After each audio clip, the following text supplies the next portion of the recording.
মুর্শিদুনা আল্লামা ফুলতলি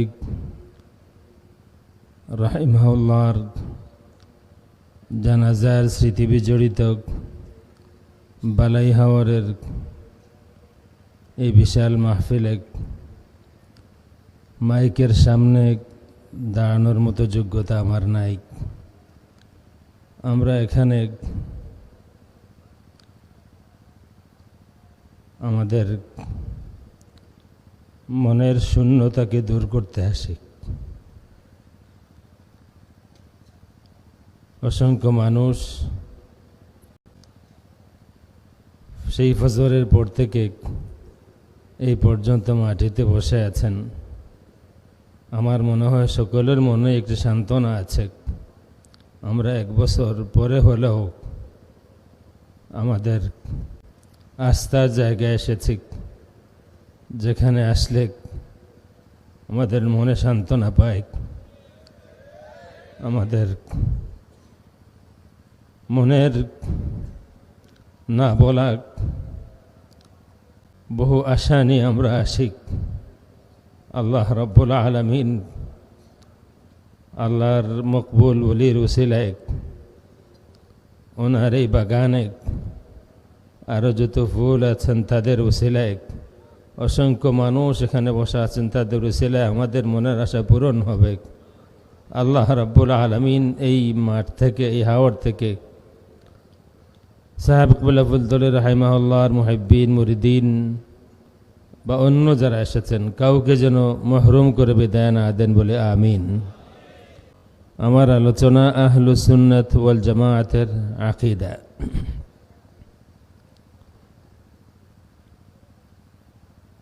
আপনারা যারা গতকাল ফজরের পর থেকে এসেছেন এই পর্যন্ত আছেন, আমার মনে হয় আপনারা সকলেই আপনাদের মন থেকে সাক্ষী দেবেন যে এই বিশাল মাহফিলে এত মানুষের সমাগম, যেখানে আপনারা শরীয়ত বিরোধী কোনো কাজ দেখেননি, কোনো ফুলতলিতে কোনো ভণ্ডামি দেখেননি।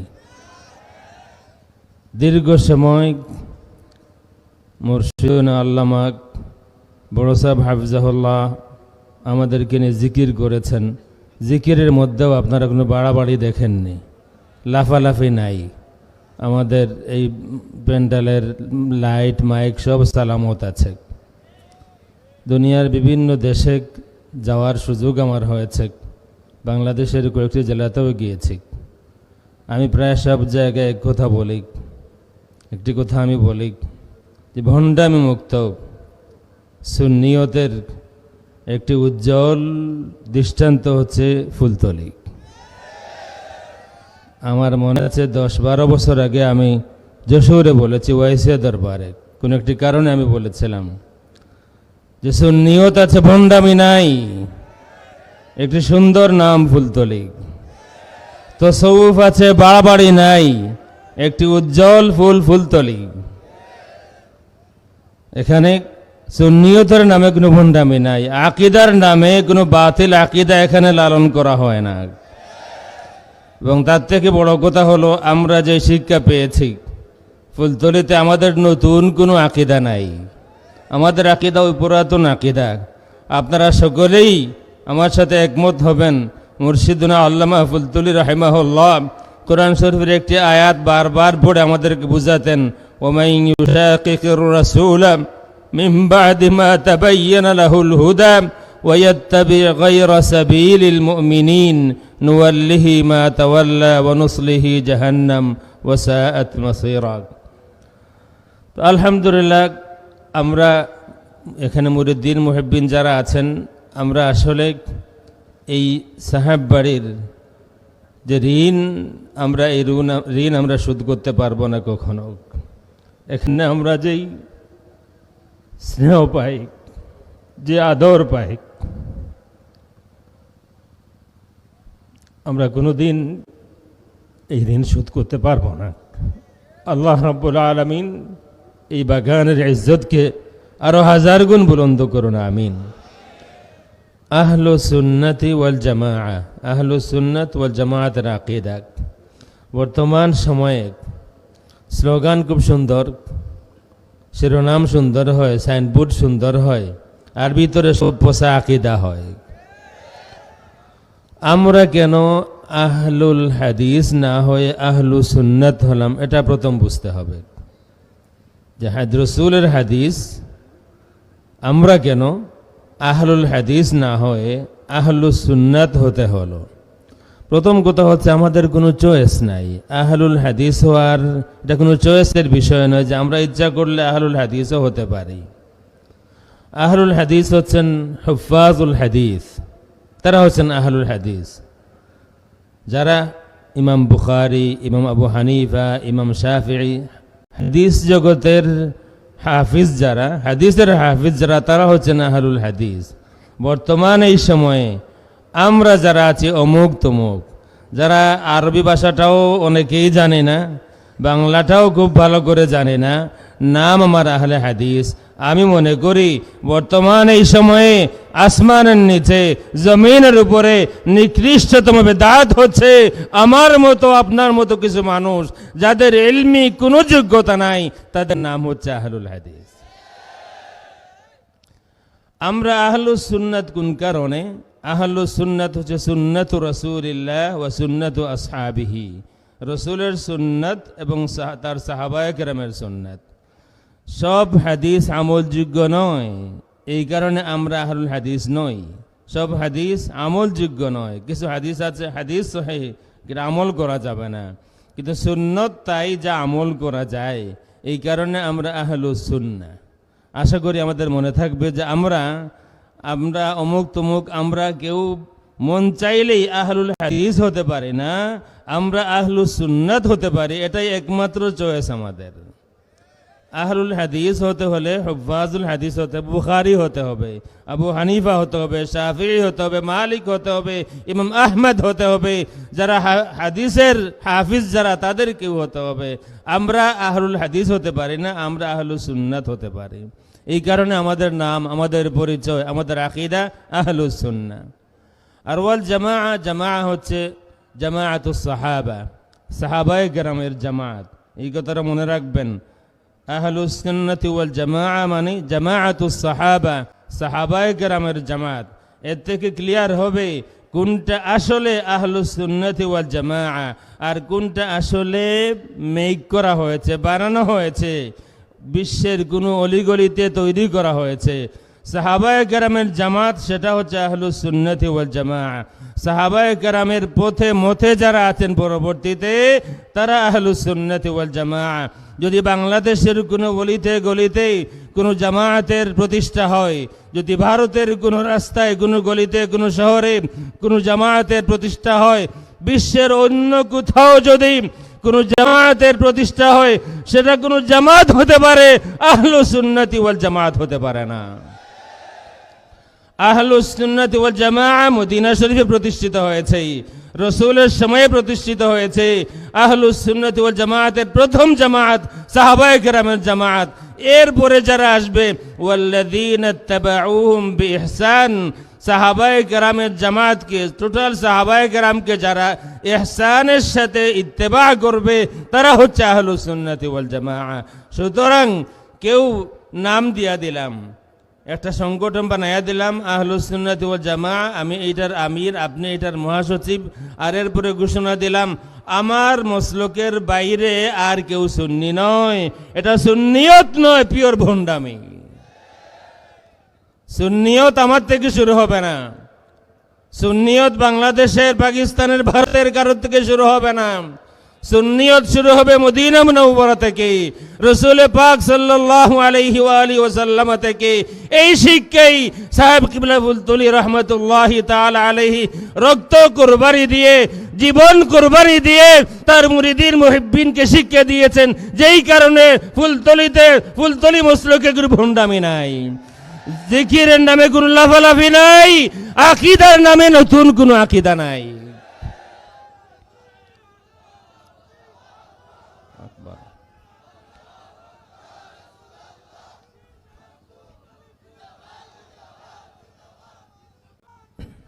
আপনি যদি বুঝতে পারেন যে অতি গোপনে আমাদের মুর্শিদ আমাদেরকে পিওর আকীদা উপহার দিয়েছেন। বিশ্বের বুকে যেখানে হোক, মানুষ নানান কথা আমাদেরকে বলে, কিন্তু বিশ্বের বুকে যেখানেই হোক, বুকে পুরা সাহস নিয়ে বলতে পারি আমি সুন্নি, আমি আহলুস সুন্নাত ওয়াল জামাতের আকীদা লালন করি। কেউ যদি পারো তাইলে প্রমাণ করো আহলুস সুন্নাত ওয়াল জামাতের আকীদায় কোনো গলদ আছে। আমার সাথে হয়তো আপনারা কেউ জেনে থাকবেন, মদিনা শরীফে রাত 12টা 12:30টায় বেরিয়েছি বাবুল বাকিয়া দিয়ে। সামনে একটা পিলারের কাছে আমি বসি, মাঝে মধ্যে একটা বিড়াল আসে, আমি সেটাকে পছন্দ করি। 3জন লোক আসলো, আমাকে বললো আপনি একজন আরবিয়ান, 2জন বাংলাদেশি, সৌদি থাকে আর কি। আর একটা বেদাত হলো, পড়ে মদিনা ইউনিভার্সিটিতে আল জামিয়াতুল ইসলামিয়াতে নামের শেষে লাগায় মাদানী। তার একটা বেদাত, পড়ে আল জামিয়াতুল ইসলামিয়াতে Islamic University of Medina Munawwara, এইটাতে পড়ে নামের শেষে হয় মাদানী। যাদের জন্ম, যাদের বাপ দাদার জন্ম মদিনা শরীফে, তারা মাদানী হতে পারে না। 40 বছর যাবৎ যারা মদিনা শরীফে আছে তারা মাদানী হতে পারে না। বাতা খেয়ে কয়েক বছর সেখানে পড়ার পরে নামের শেষ হয় মাদানী। আর এই মাদানীগুলি শুধু বাংলাদেশ আর ভারতের হয়, আর ডেলিভারিতে সব পোষা আকীদা। আমাকে নিয়ে গেল 90 মিনিটের আলোচনা। টু বি অনেস্ট, প্রথম 5 মিনিট বিব্রত ছিলাম যে তারা কি বলতে চায়, কি করতে চায়। বাট আলহামদুলিল্লাহ, আমি সেদিনও আমার সাহেব কিবলা শুকরিয়া আদায় করেছি। আকীদার যত প্রশ্ন হয়েছে আমি বুক ফুলিয়ে বলতে পেরেছি আমার আকীদার কিতাব আছে। আমার আকীদা বানানো কোনো আকীদা না, আমার আকীদার কিতাব আছে। কোন কিতাব নাম বলেছি, আর কোনো কথা নাই। আকীদার বিষয় যদি আসি, বর্তমান সময়ে এই বাংলাদেশে আমি যে আয়াত পড়েছি, বড় অবাক করা বিষয় হচ্ছে যে কোরআন শরীফ পড়ে, কোরআন শরীফ আয়াত দিয়ে দলিল দিয়ে মানুষ বদ আকীদা, বাতিল আকীদা প্রচার করে। কোরআন শরীফের আয়াত পড়ে, আয়াত দিয়ে দলিল দিয়ে বাতিল আকীদা প্রচার করে। ওয়াজাদাকা দাল্লান ফাহাদা, কোরআন শরীফের এই আয়াত পড়ে বুঝাইয়া দেয়, একক বোঝায় এই আয়াত প্রমাণ করে রসুল 40 বছর আগে নবী ছিলেন না। আবার বোঝায় এই আয়াত প্রমাণ করে রসুলের মধ্যে কিছু ভুল ত্রুটি গুমরাহি ছিল। নাউযু বিল্লাহি মিন যালিক। আপনারা জানেন এগুলি, যাদের হাতে মোবাইল আছে, স্মার্টফোন আছে, টাচ মোবাইল, সকলেই জানেন যে এগুলি যে আছে। অথচ এই আয়াত তাফসীরে কুরতুবী খুলুন, কোরআন শরীফ রসুলের আইবের কিতাব নয়। এই শিক্ষা আমাদের মুর্শিদ দিয়েছেন। কোরআন শরীফ রসুলের আইবের কিতাব নয়, 30 পারা কোরআন শরীফ রসুলের তারিফের কিতাব। কোরআন শরীফের কোথাও রসুলের কোনো আইব নেই। ওয়াজাদাকা দাল্লান ফাহাদা, আরবি একটি কায়দা আছে, মুদাফকে হযফ করা যায়, মুদাফ হযফ করে মুদাফ ইলাইহিকে সেখানে আনা যায়। যেমন অন্য একটা আয়াত বলি, ওয়াসআলিল কারইয়াতাল্লাতী, ওয়াসআলিল কারইয়া, ওয়াসআল সওয়াল করুন গ্রামকে, কোনো গ্রামকে সওয়াল করা যায় না। আমরা কোনো গ্রামকে সওয়াল করতে পারবো না, কোনো গ্রামের সাথে আমরা কথাবার্তা বলতে পারবো না, রসুল পারবেন। রসুল বলেন হাদা জাবালু উহুদ ইউহিব্বুনা ওয়া নুহিব্বুহু। রসুল উহুদ পাহাড়কে বলেন উসকুন ইয়া উহুদ ফাইন্নামা আলাইকা নাবিয়্যুন ওয়া সিদ্দীকুন ওয়া শাহীদান। রসুল কথা আদান প্রদান করতে পারেন, আমরা কোনো গ্রামের সাথে কথা বলতে পারি না। আসলে ইবারত হলো ওয়াসআল আহলাল কারইয়াতিল্লাতী, এই আহল মুদাফকে হযফ করা হয়েছে। তাফসীরে কুরতুবী খুললে দেখবেন ওয়াজাদাকা দাল্লান ফাহাদা, আই ওয়াজাদা কওমাকা দাল্লান ফাহাদা। আল্লাহ রাব্বুল আলামিন আপনার কওমকে গুমরা পেয়েছিলেন আর আপনার মাধ্যমে তাদেরকে হেদায়েত দিয়েছেন। যেই আয়াত রসুলের তারিফ প্রমাণ করে, এই সোনার বাংলাদেশে আসার পর এই আয়াত হয়ে যায় রসুলের আইবের আয়াত। লা ইয়াতিহিল বাতিলু মিন বাইনি ইয়াদাইহি ওয়ালা মিন খালফিহি তানজিলুম মিন হাকিমিন হামিদ। আজকাল তাফসীরুল কোরআন মাহফিলে যে সমস্ত আজগুবি আবিষ্কার হচ্ছে গত 1400 বছরে হয় নাই। এই কোরআন শরীফে দিনাজপুর আছে, এই কোরআন শরীফে কুমিল্লা আছে, ইয়া আইয়ুহাল মুযাম্মিলু কুমিল লাইলা ইল্লা কালিলা। দিনাজপুর আছে আল ইয়াউমা আকমাল, এটা শেখ আয়াত পড়ে পড়ে দলিল দিচ্ছে। দিনাজপুর আছে আলিয়ম আকমালতু লাকুম দীনাকুম, এই কোরআন শরীফে কোন ডাক্তারের টাই আছে ইয়াউমা নাতুইস সামাআ কাতাইয়িস সিজিল লিল কুতুব। এই কোরআন শরীফের মধ্যে তাফসীরুল কোরআন মাহফিলে হিন্দি গানও হয়, বাংলা সিনেমার গানও হয়। তোমাকে লেগেছে ভালো, চাঁদ বুঝি তা জানে, এটা একটা গান, বাউলের না কোন ফাউলের গান, এটাও তাফসীরুল কোরআন মাহফিলে চলে।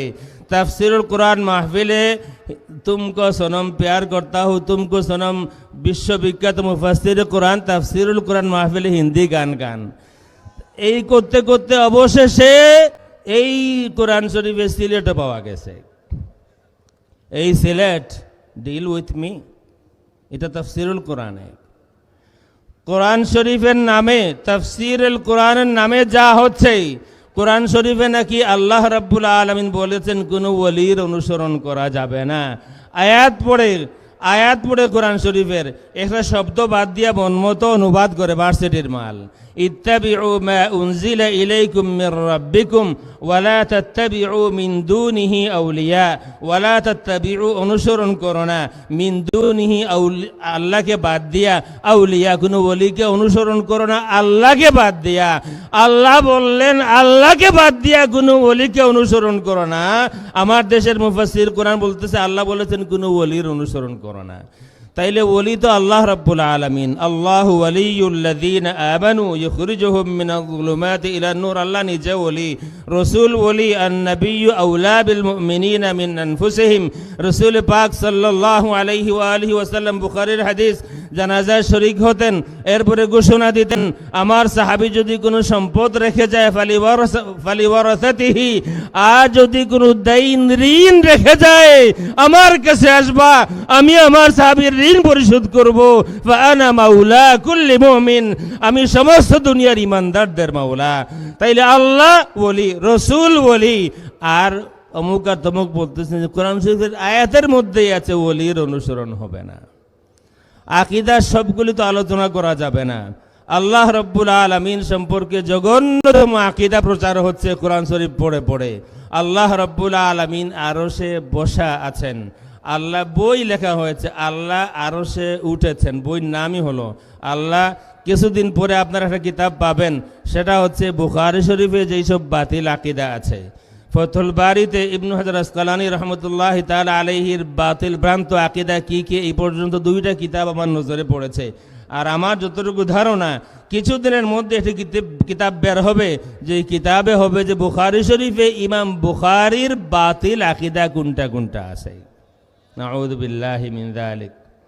ইমাম বুখারী রাহিমাহুল্লাহ বুখারী শরীফে কুল্লু শাইইন হালিকুন ইল্লা ওয়াজহা, এটার তাওয়িল করেছেন কুল্লু শাইইন হালিকুন ইল্লা ওয়াজহা, সব কিছু ধ্বংস হবে ইল্লা ওয়াজহা, তবে তার চেহারা ছাড়া।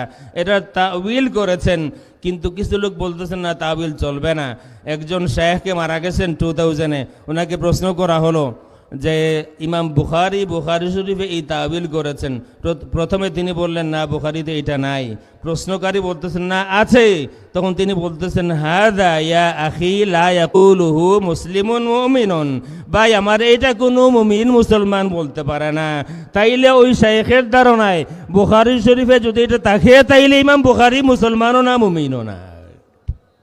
আচ্ছা আছে, এটা আছে ফতোয়ার কিতাবে আছে, ফাতাওয়াল আলবানী এর মধ্যে এই কথাটা আছে, হাযা ইয়া আখি লা ইয়াকুলুহু মুসলিমুন মুমিনুন।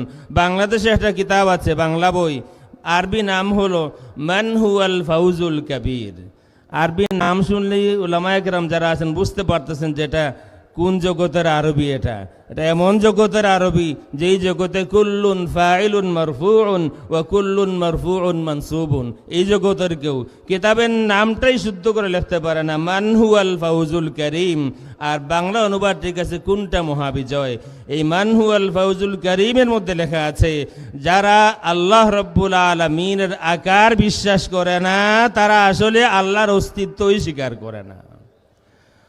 অথচ আহলুস সুন্নাত ওয়াল জামাতের সর্বসম্মত আকীদা হলো, আমি রিপিট করতেছি, গতকালকে আমি শুনেছি হবিগঞ্জের একজন শায়েখের ছেলে ইমাম আবু হানিফা রহমতুল্লাহ আলাইহির আল ফিকহুল আবসাত পড়ে প্রথম লাইন পড়ে দলিল দিতেছে যে আবু হানিফা রহমতুল্লাহ আলাইহি তিনিও বিশ্বাস করতেন আল্লাহ রাব্বুল আলামিন আরশে বসা আছেন। অথচ ওই ফেরেশতার একেবারে শেষ লাইন যদি পড়তো, পড়বে না, ইচ্ছা করেই পড়বে না, কারণ সে জানে যে প্রথম লাইন পড়েছে, 3 লাইন পরে শেষ লাইন যদি পড়তো তাইলে সে নিজেই বলতে বাধ্য হতো ইমাম আবু হানিফা রহমতুল্লাহ আলাইহি বলেছেন আল্লাহ রাব্বুল আলামিন আরশ তো কি আর কোন মখলুকের প্রতি মুহতাজ নন। যখন আরশ ছিল না তখনও আল্লাহ ছিলেন, যেদিন আরশ থাকবে না সেদিনও আল্লাহ থাকবেন। কুল্লু শাইইন হালিকুন ইল্লা ওয়াজহা তাওয়িল করলে যদি বুখারী অমুসলমান হয়ে যান, তাইলে যারা এত বড় বড় ইমানদার তাদের কাছে প্রশ্ন, তারা আল্লাহর হাত পেয়েছেন, তারা আল্লাহর মাথা পেয়েছেন, তারা আল্লাহর চোখ পেয়েছেন, মোটা পেটওয়ালা সে বলেছে 5 বছরে আল্লাহর হাত পায়গুলি হারিয়ে গিয়েছিল, সে 5 বছরে মেহনত করে সব কিছু জমাইয়া জোড়া দিয়া আল্লাহ রাব্বুল আলামিনকে আরশে বসাইছে। এরপরে বলতেছে আল্লাহ এখন তুমি তোমার দুনিয়া চালাও আর আমি তোমার সেজদা দেই। বুঝতেছেন তো? নাম নিলাম না। এই যদি হয় আল্লাহ রাব্বুল আলামিনের একটা বাবুরি আকার আছে। তার থেকে আরো অবাক করা বিষয় হলো নেত্রকোনাতে একজন শায়েখের বাড়ি আছে, মারা গেছেন। তিনি একটি হাদিস খলাকাল্লাহু আদম আলা সূরাতিহি, এই হাদিস পড়ে বুঝিও আমার কাছে আছে, হাদিস পড়ে বলতেছেন আল্লাহ রাব্বুল আলামিনের যেই সূরত হুবহু অবিকল সেই সূরত আদম আলাইহিস সালামের। নাউযু বিল্লাহি মিন যালিক। এটা যদি তাজসিম না হয়, এটা যদি কুফর না হয়, তাহলে কুফর কোনটা? যে আল্লাহর যেই সূরত হুবহু এই একই সূরত আদম আলাইহিস সালামের। আল্লাহ রাব্বুল আলামিন বললেন লাইসা কামিসলিহি শাই ওয়া হুয়াস সামিউল বাসীর। তো আল্লাহ রাব্বুল আলামিনের যেই সূরত, আমাকে মদিনা শরীফে এই প্রশ্ন করা হয়েছিল, তাইলে যে হাদিসের মধ্যে আছে যে তোমরা আল্লাহ রাব্বুল আলামিনকে দেখবা কাল বদর, পূর্ণিমা রাতের চাঁদের মতো। আমি বললাম সেটা কোন জায়গায়, দুনিয়াতে না আখেরাতে? কই আখেরাতে। আমি বললাম দুনিয়ার শরীয়তের কথা হচ্ছে তোমার সাথে, আখেরাতের শরীয়তের কথা না। দেখলাম যে দুনিয়াই বুঝে না, আখেরাত কি করে বুঝবে? যে লোক দুনিয়াই বুঝে না সে আখেরাত কি করে বুঝবে? আখেরাতের বিষয় ভিন্ন।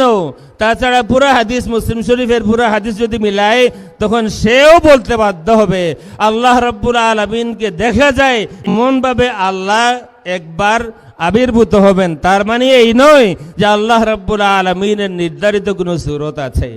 তা আল্লাহ রাব্বুল আলামিন লা জিসমা লাহু ওয়ালা সূরা, এটা হচ্ছে আহলুস সুন্নাত ওয়াল জামাতের সর্বসম্মত আকীদা। বাংলাদেশে কোরআন পড়ে পড়ে, হাদিস পড়ে পড়ে ইমাম বুখারী, ইমাম আবু হানিফা রাহিমাহুল্লাহ থেকে শুরু করে আহলুস সুন্নাত ওয়াল জামাতের অনেক ইমামদের নাম ধরে ধরে তারা প্রমাণ করার চেষ্টা করছে আল্লাহ রাব্বুল আলামিনের সূরত আমাদের মতো সূরত আছে। একটা বললাম আল্লাহ সম্পর্কে, আল্লাহ রাব্বুল আলামিন আরশে বসা আছেন, আরশে আসীন, এটা সালাফি মুজাসসিমাদের আকীদা। ইবনে বাতুতা গিয়েছিলেন শামে সিরিয়াতে জুমার নামাজ পড়ার জন্যে।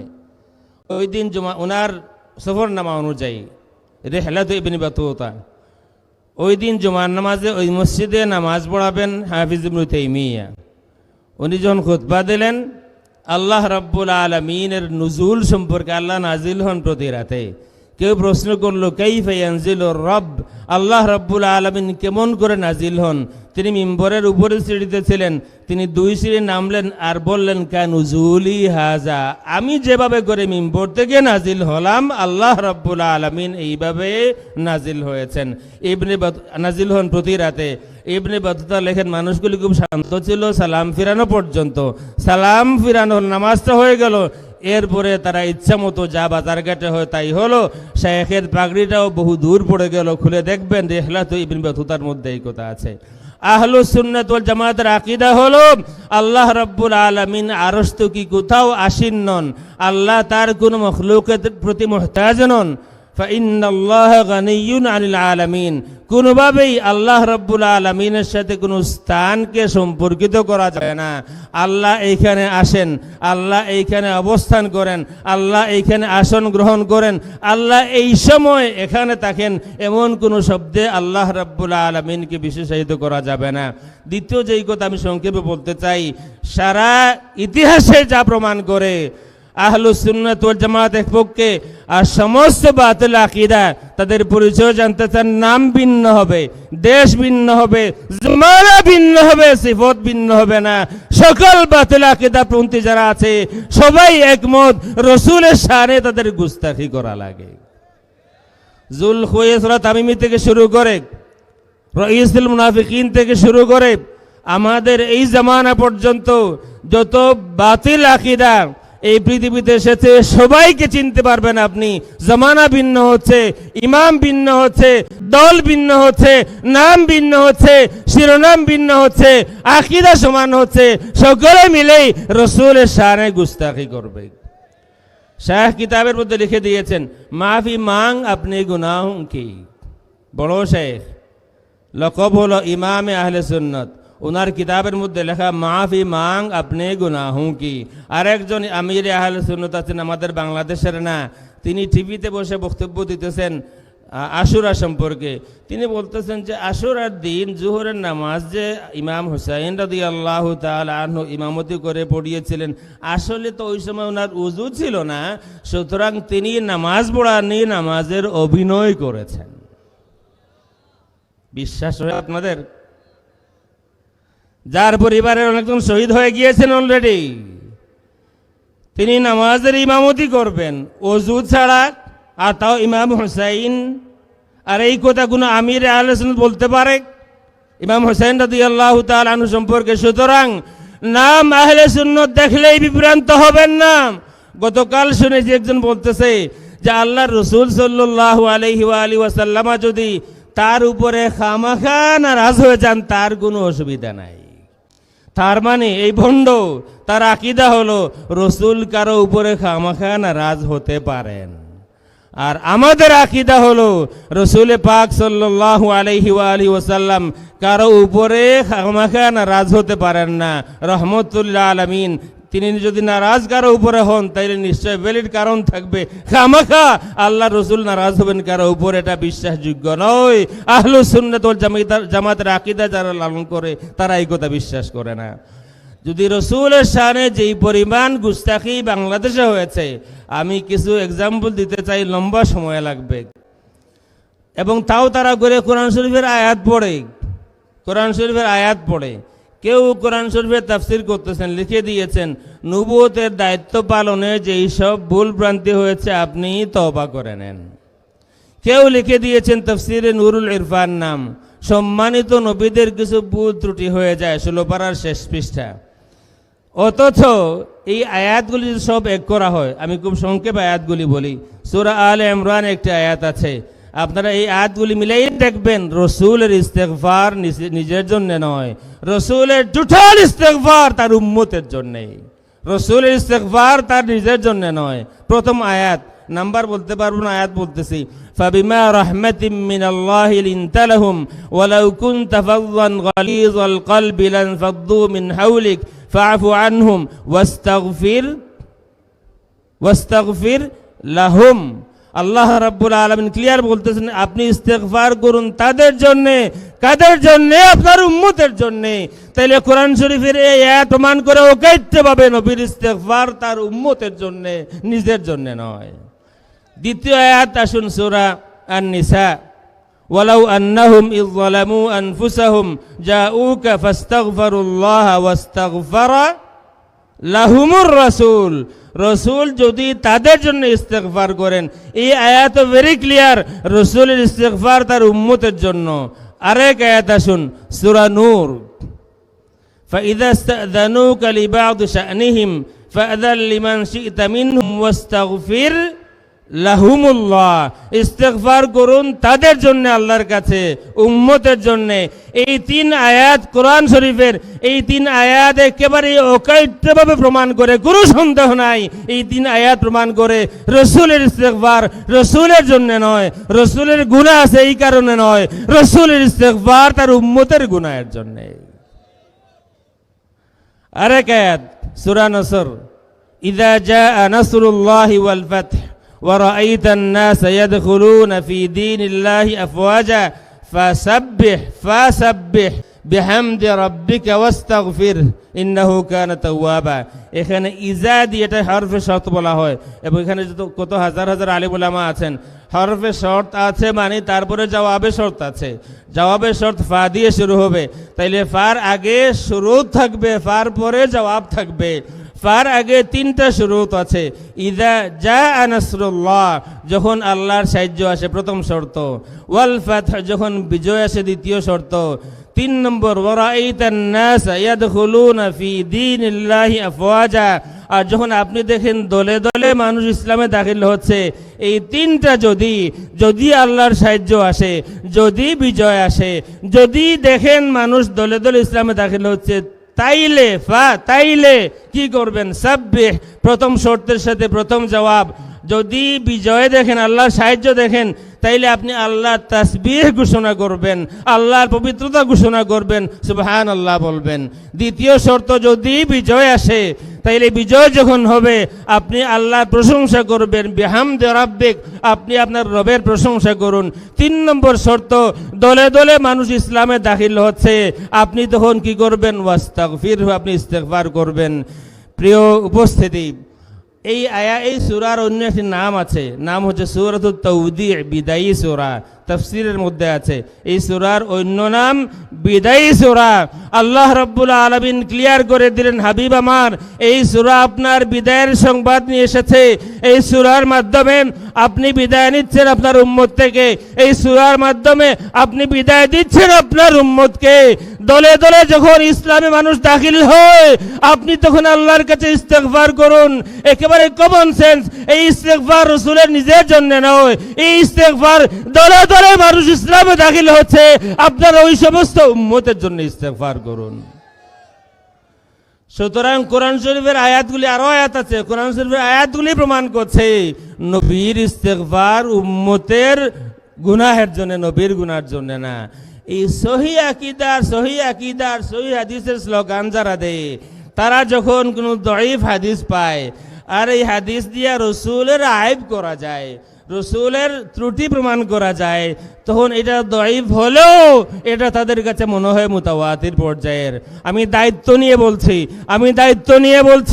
নিয়ে বলছি, যারা সহিহ হাদিস আর সহিহ আকীদার স্লোগান দেয়, তাদের সামনে যদি দঈফ হাদিসও আসে, আর যদি হাদিস দিয়ে কায়দা করে আকুপাকচান করে, যদি এই হাদিস দিয়ে রসুলের আয় প্রমাণ করা যায়, এই হাদিস আর দঈফ নয়। তিরমিজিতে একটি হাদিস আছে, হাদিস দঈফ। এই হাদিস আল্লাহ রসুল সম্পর্কিত না। আম্মা আয়েশা রাদিয়াল্লাহু তাআলা আনহা, হাদিস দঈফ মনে রাখবেন। আম্মা আয়েশা প্রশ্ন করেছেন, হাল তাযকুরুন আহলিকুম ইয়াউমাল কিয়ামা, ইয়া রাসূলুল্লাহ, আপনারা পুরুষেরা আপনাদের স্ত্রীদের কথা কি স্মরণ করবেন কিয়ামতের দিন? আল্লাহর হাবিব সাল্লাল্লাহু আলাইহি ওয়া আলিহি ওয়াসাল্লাম বলেন, 3 জায়গায় লা ইয়াযকুরু আহাদুন আহাদা, 3 জায়গায় কেউ কাউকে স্মরণ করবে না। এই হাদিস সামনে রেখে শায়েখ বয়ান করতেছেন তার উম্মতদের উদ্দেশ্যে, শুনেন, আল্লাহ রসুল নিজেই পাপী, তিনি কিয়ামতের দিন পাপের চিন্তায় পেরেশান থাকবেন। আয়েশা রাদিয়াল্লাহু তাআলা আনহাকে চিনতে পারবেন না। রসুল পাপের চিন্তায় পেরেশান থাকবেন, ফেল করে তাকিয়ে থাকবেন। এটা হলো ভ্রান্ত আকীদা। এই কারণে মনে রাখবেন, কেউ যদি সহি আকীদার স্লোগান দেয়, কেউ যদি সহি আকীদার ব্যানার কপালে লাগাইয়া দেয়, সহি আকীদার ব্যানার লাগাইয়া দেওয়ার নাম সহি আকীদা নয়। আকীদা সহি হতে হলে আপনার আমার আকীদার মিল হতে হবে সাহাবায়ে কেরামের আকীদার সাথে। যার আকীদার মিল পাওয়া যাবে না সাহাবায়ে কেরামের আকীদার সাথে, তার আকীদা বাতিল। এই আকীদাকে বাংলার জনগণ মেনে নেবে না। বাংলার আহলুস সুন্নাত ওয়াল জামাত রক্ত দিয়ে এই দেশে সুন্নিয়ত প্রতিষ্ঠিত হয়েছে, রক্তের বিনিময়ে এই দেশে ইসলাম এসেছে। বুরহানুদ্দিন রহমতুল্লাহি তাআলা আলাইহির সাহেবজাদার রক্তের বিনিময়ে এই বৃহত্তর সিলেটে ইসলাম এসেছে। সুতরাং যেই দেশে রক্তের বিনিময়ে ইসলাম আসে, সুন্নিয়ত প্রতিষ্ঠিত হয়, এই বাতিলপন্থী যারা আছে তাদের এই বাতিল মতবাদ কোনোভাবেই সুন্নিয়তের এই বাংলাদেশে প্রতিষ্ঠা করা কোনোদিন সম্ভব হবে না ইনশাআল্লাহ।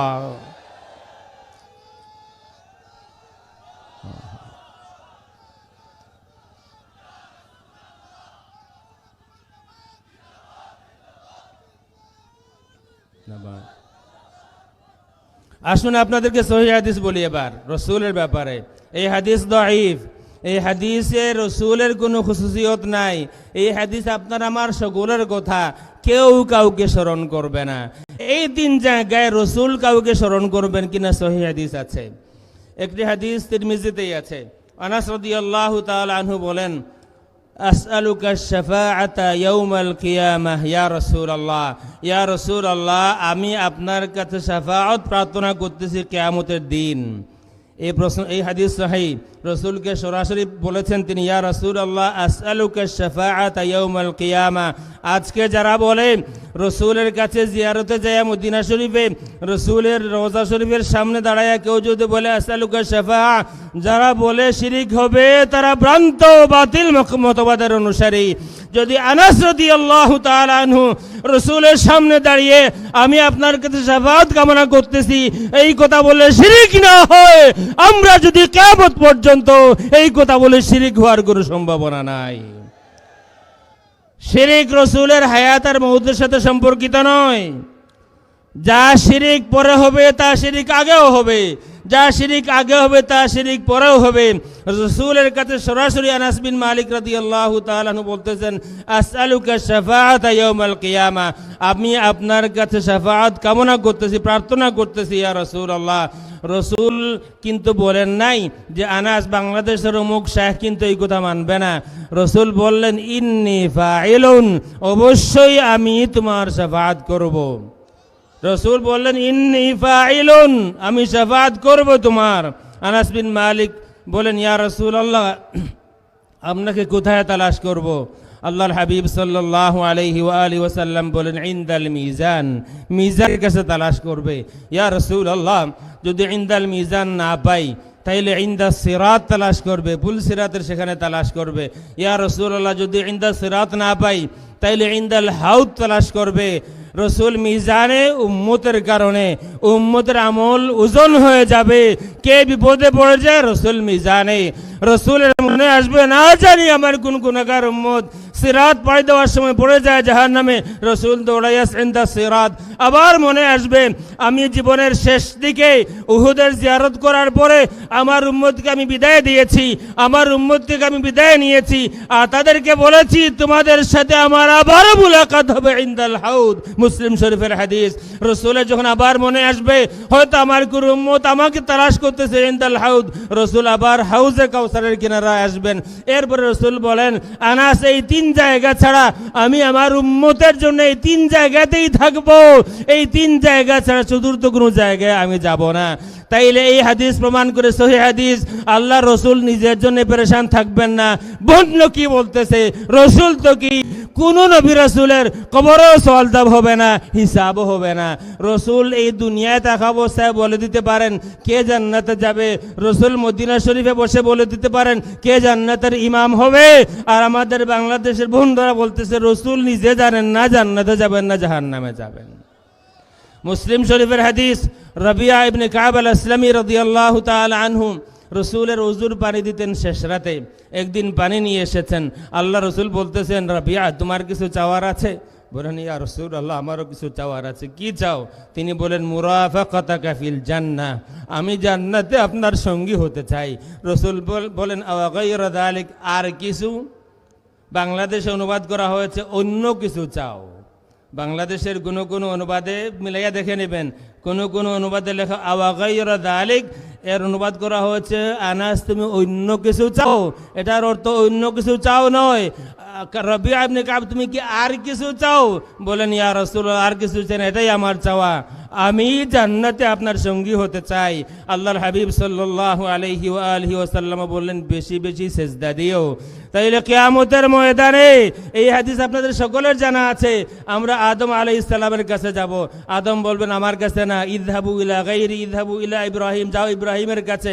আমরা ইব্রাহিম আলাইহিস সালামের কাছে, তিনি বলবেন আমার দ্বারা হবে না, ইযহাবু ইলা গায়রি, ইযহাবু, বুখারীতে এই হাদিস আছে। তোমরা যাও মূসার কাছে, মূসার কাছে গেলাম, বলবেন আমার দ্বারা হবে না, ইযহাবু ইলা গায়রি, ইযহাবু ইলা ঈসা, সবাই নফসি নফসি বলবেন। ঈসা আলাইহিস সালাম বলবেন আমার দ্বারাও হবে না, তোমরা যাও মুহাম্মদুর রাসূলুল্লাহ সাল্লাল্লাহু আলাইহি ওয়া আলিহি ওয়াসাল্লামের কাছে। সমস্ত দুনিয়ার মানুষ, সব ধর্মের মানুষ, সব মতের মানুষ, সব মতাদর্শের মানুষ আজকে যারা বলতেছে বাংলাদেশে রসুল কিয়ামতের দিন পাপের চিন্তায় পেরেশান থাকবেন, এই বন্ধুরাও কিন্তু সেদিন আমাদের পাশে পাশে থাকবে। আমার সেদিন আল্লাহ রাব্বুল আলামিন আমাকে দোয়া করুন, আমি সেদিন তাদের চেহারা দেখতে চাই, যেদিন রসুলের দরবারে যায় হাজির হয়ে তারাও বলবে রসুল আমাদের জন্য সুপারিশ করুন। রসুল তখন বলবেন আনা লাহা, শাফাআত তো আমি করব। সুতরাং যারা বলে রসুল পাপের চিন্তায় পেরেশান থাকবেন, আসলে তাদের জন্মে কোনো দোষ আছে। রসুলের দোষ যারা তালাশ করে, আসলে তাদের জন্মে কোনো দোষ আছে। রসুলের জন্ম থেকে রসুলের সৃষ্টিতেও কোনো দোষ নাই। খুলিকতা মুবাররাআন মিন কুল্লি আইবিন কান্নাকা কদ খুলিকতা কামা তাশাউ। আহলুস সুন্নাত ওয়াল জামাতের আকীদার বাইরে আর কোনো শুদ্ধ আকীদা নাই।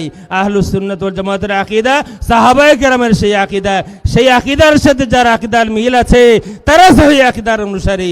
ওই আকীদার সাথে যাদের আকীদার মিল নাই তারা যতই স্লোগান দেয় না কেন, তারা এই বিশ্ব সেরা বাতিল ছাড়া আর কিছু না। আসসালামু আলাইকুম রহমতুল্লাহ।